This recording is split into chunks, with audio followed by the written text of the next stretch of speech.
I pozdrav svima ljudi, s vama je Gavrilo i današnji tutorial ću da vam pokažem kako da skinete video sa YouTube-a. Evo ovako.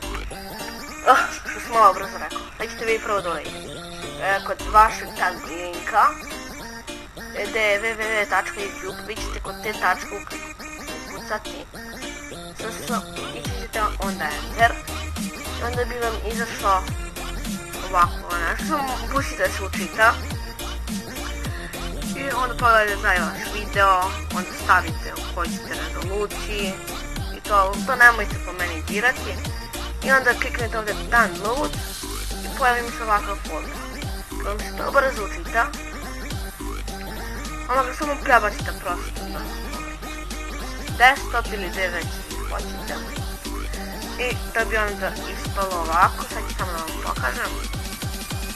Na trenutak da vidite da radi, da nije se prevara.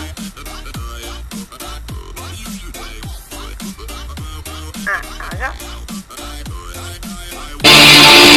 Eto ljudi, vidite nije prevara i mislim na najlakši način ništa ne skida, treba malo manje od minuta.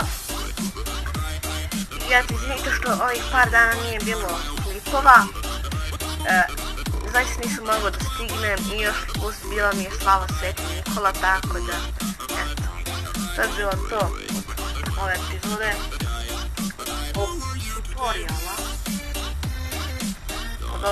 tutoriala i očekujte sljedeći klip da će izaći ili u sredu ili u četvrtak. Pozdrav!